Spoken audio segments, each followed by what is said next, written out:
జీడిపప్పుతో మనం చాలా రకరకాల స్వీట్స్ అనేవి నార్మల్గా తయారు చేస్తుంటాం. అందులో జీడిపప్పుతో తయారు చేసే స్వీట్ అయితే కాజు కట్లీ చాలా ఫేమస్ ఉంటుంది. చాలా టేస్టీగా ఉంటుంది కదా. మనం ఇప్పుడు కాజు కట్లీ కాకుండా కాజు లడ్డు తయారు చేద్దాం. చాలా బాగుంటుంది. అచ్చ కాజు కట్లీ లాంటి టేస్టే వస్తుంది, కానీ ఇంకొంచెం బెటర్ టేస్ట్ వస్తుంది. ఇంకొంచెం తినే కొద్ది తినాలి అనిపించే లడ్డూలాగా ఉంటుంది. ఇదైతే మాత్రం మీకు ఎప్పుడు కాజు కట్లెట్ ట్రై చేసి బోర్ కొడుతుంది అనుకుంటే ఇలా కాజుతో లడ్డు కూడా తయారు చేసుకోండి. చాలా బాగుంటుంది. ఇందుకోసం ఒక కప్పు జీడిపప్పు తీసుకొని వీటిని బాగా కడుక్కోవాలి. ఒక 2-3 సార్లు వాటర్తో నీట్గా కడిగేసుకొని మిక్సీ జార్లోకి వేసుకొని ఇందులో కొంచెం వాటర్ వేసుకొని మెత్తగా పేస్ట్ లాగా చేసుకోండి. కొంచెం గరుగ్గా ఉన్నా పర్వాలేదు, లేదంటే ఫైన్గా పేస్ట్ అయిపోయినా సరే పర్వాలేదు. ఇది కాజు లడ్డూల కోసం ఎలాగైనా బాగుంటుంది అన్నమాట. కాజు కట్లీ కోసం అయితే కొంచెం పద్ధతులు పాటించాలి, కానీ దీనికోసం అలా కాదు. మనకు నచ్చిన విధంగా ఈ కాజు లడ్డూలు అయితే తయారు చేసేసుకోవచ్చు.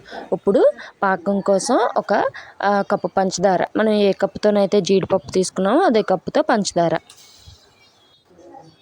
కప్పు పంచదార తీసుకొని అందులోకి ఒక అరకప్పు వాటర్ వేసుకొని కొంచెం అది మరిగిన తర్వాత ఈ ముందుగా కాజు పేస్ట్ చేసుకున్నాం కదా, ఈ కాజు పేస్ట్ని కూడా అందులో వేసుకొని ఉండలు లేకుండా దగ్గరికి కలుపుకుంటూనే ఉండాలి. ఇది టైం పడుతుంది. దీన్ని ఇలాగా స్టవ్ మీద వదిలేసామంటే అడుగు మాడిపోతుంది. సో దీన్ని అడుగు పట్టుకుంటా ఉండలు లేకుండా ఎంతసేపు వీలైతే అంతసేపు గరిటె పెట్టి కలుపుతూనే ఉండాలి. ఇందులో కొంచెం నెయ్యి కనుక అప్పుడప్పుడు ఒక చిన్న స్పూన్తో యాడ్ చేస్తూ ఉంటే కింద అడుగు పట్టుకుంటా కొంచెం మనకి ఫ్రీగా కలుపుకోవడానికి వీలుగా ఉంటుంది. ఇలా ఆ పాకం దగ్గర పడినంత వరకును కలుపుతూ ఉండి అదంతా ఒక ప్లేట్లోకి తీసేసుకొని బాగా స్పూన్తో ఇలా కలుపుకుంటూ చేపెడితే కాలిపోతుంది. స్పూన్తో ఇలాగా చల్లారి పెట్టుకోవాలి. ఇలా కలుపుకుంటూ చల్లారి పెట్టుకుంటే ఎక్కడైనా చిన్న చిన్న ఉండల్లాగా ఉన్నా లేకపోతే మంచిగా అవ్వకపోయినా ఇక్కడ మనకి ఇలాగా చపాతీ ముద్దలాగా కలుపుకొని మెత్తగా చేసుకోవాలన్నమాట.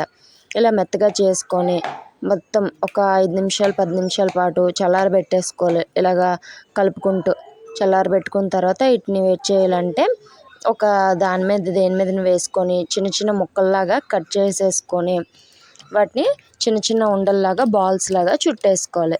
ఇలా చుట్టుకొని తింటే చాలా టేస్టీగా ఉంటుంది. ఇది కాజు కట్లీ కన్నా చాలా బాగుంటుంది. ఒకసారి మీరు కూడా ట్రై చేయండి. ఎప్పుడు కాజు కట్లీ ట్రై చేసిన బదులు ఇలా కాజు కట్లీ లాగే కాజు లడ్డు కూడా మీరు చేసుకొని ఒకసారి ట్రై చేయండి. ఇలా చిన్న చిన్న ముక్కలుగా కట్ చేసుకుంటే మనకి ఈవెన్గా బాల్స్ అనేవి వస్తుంటాయి అన్నమాట.